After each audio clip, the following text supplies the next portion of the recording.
Two men from different continents. One's a woodcutter, one's a fiddle maker.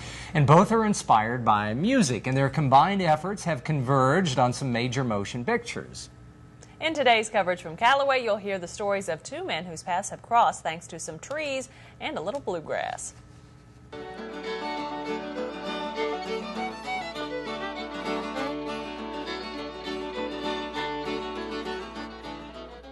Welcome to Old Standard Wood.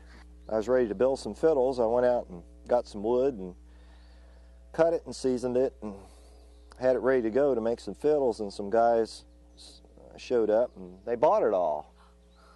So I thought, well, I'll sell it to them. I can always get some more, and I never have built a fiddle. These are red spruce, are also called Adirondack spruce. This little pile of logs here, there's, maybe 15 logs here. I probably had to go through, maybe 4,000 or 5,000 trees just to find these. Years ago, all the old instruments that are so valuable now they use this spruce for the soundboards. If you use this spruce, it's more resonant. Well, that's got a real ring to it. There's a lot of individuals that they'll come to us once or twice a year. They just look at it and go, oh my God, I gotta have that. Do the musical instruments, do they say Old Standard Wood on there anywhere?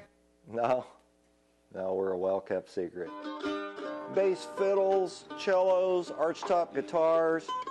Here's some bass fiddle wood back here. Here's some mandolins. There's a couple of mandolins right there.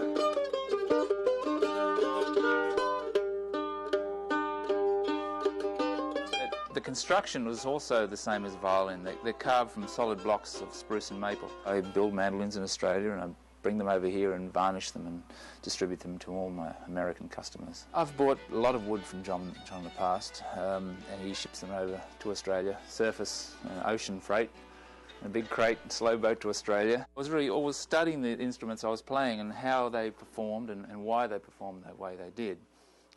So it wasn't long before I was sort of carving out my first rough, crude instruments. And once I started to do that, there was no turning back. I knew that's what I wanted to do.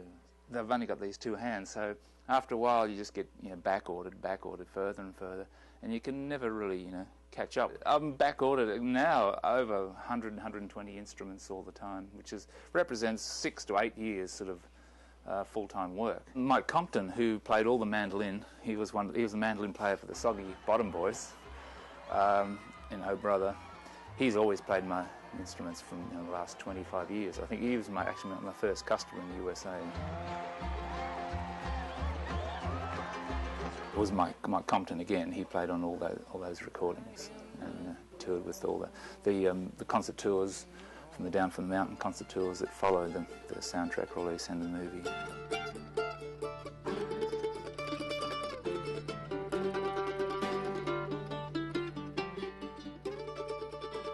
The main thing that's driving me now is the sound of those great old instruments in particular, and trying to reproduce them and trying to develop my own sound from the roots that have been laid down for so long.